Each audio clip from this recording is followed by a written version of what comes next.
Now I have the step number 3, which is, as a purpose, how to find the area of a circle of ray R. I have to do some observation first. We see, I do a triangle which is built around the circle, circumscript, something so is said in English. So I have this triangle here, which in this point here is tangent, and these are of equal length. So from here to here is B3, I call it B3, and this one also is B3, this length, and this from here to here is B3 as well, this length. This is the ray, here, here, here. So the area of all this triangle is B3, the base, times R divided 2 gives me only this area, times 3, I got this piece, and this piece, which give me the area of the whole triangle. So this is the formula. A3 equals to B3 times R divided 2. All this multiplied by 3. Multiplied by 3. I do a multiplication here. Now I take the same triangle as before, the same circle, and do the tangents in these points here, which connected this vertex to here.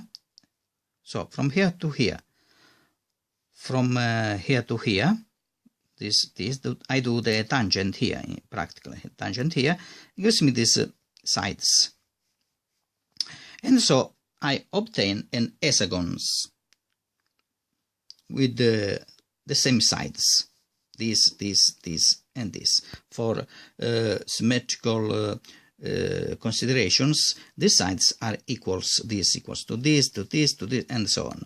The area of this, for reasoning the same way as before, is B6, which is the length of this side, times R, which is this, divided 2 by 6, because 6 are the triangles.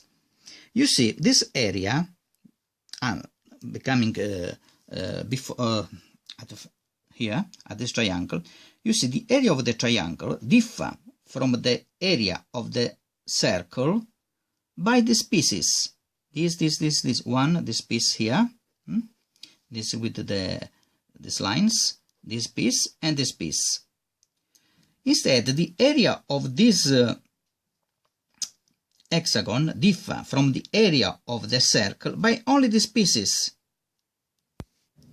which are little. On the whole, they give a very little area when compared with the area of the triangle. You see, is smaller the area of the hexagon when compared with the area of the triangle, because well, you see the triangle has this more area. So the area of the hexagon is smaller of the triangle, but of course it is bigger than the area of the circle. You see. So the area of the hexagon is smaller than the area of the triangle, but bigger than the area of the circle. If I go on this way and do this one now, this polygon, so I do the other tangents in this point here, this point here, this point here, this point here, with the tangent, I got this one, which is a dodecagon, which has 12 sides. But you see, this is even with has a much better approximation when compared with the approximation of the hexagon. So the dodecagon has only this piece, little pieces in red, as a difference from the area of the circle. And going on, you can get intuitively that the more are the number of the sides. So now I have 12 sides. I can duplicate it and get 24 sides. And the area becomes much better, a much better approximation of the area of the circle. Oh, now, because the perimeter of the newer polygons approach the circumference in a better way, you see this the perimeter of this is this, which is compared with this is greater. You can see, can be anyway. Here, sorry, just a moment. We must see here that these sides here is this way, this side, see? Here, instead, these sides here go near the circle, this one, this is an hexagon, approaches much better the circumference when compared with the way the triangle approaches the circumference. Here, even more, but this can be shown in this way here, could be showed really by building up the polygons from the inside of the circle. That is to say, instead of going this way, I could have gone this way and compared the two polygons. You see, these sides are smaller. Each side of this is smaller than the side of outside. See, for example, this is smaller than this. But if I increase the number of sides, this perimeter goes near the perimeter of the outside polygon really, because I take it with the same number of sides, and so on. And this shows that they go near and near. They tend to be a definite number, which is, we call this definite number C, the circumference. So we call the area of the circle the result of the length of the circumference times r divided 2, where r is also this is the area of the circle given at the beginning. And so we have C, which is a precise number, is the limit of this process.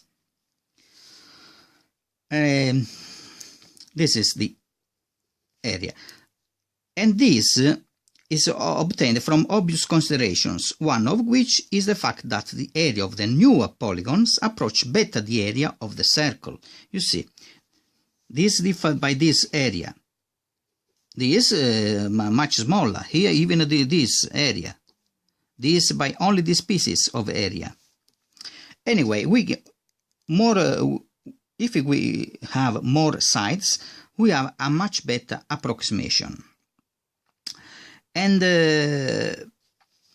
we have theoretically, we should show also that the area from the inside polygon, as here, and the area of the outside polygon with the same number of sides, so the difference becomes smaller and smaller. And so it is, at the end, the area of the circle. So this number C, we don't know here. But for now, we don't need of how long it C, the measure. We have this. So we obtained that AC equals the length of C times R divided 2, which is a very important point. And in our case becomes AC equals to C over 2, because R equals 1. But we can remember, as said before, few minutes ago, that pi equals to C over 2. So we have pi equals to C over 2, AC equals C over 2, and so I have the left side of here equals to the left side of here, AC equals to pi. In the case of a circle of ray equals to 1. Now, in the next consideration, I need of the area of a quarter. So till now I know that the area of this circle with ray r equals 1, the area is equals to AC equals pi. And a quarter of this circle, which is this one, will have a quarter of area. So is a quarter of AC is equals a quarter of this, a quarter of pi. And this will tend to be very useful to us in the third step.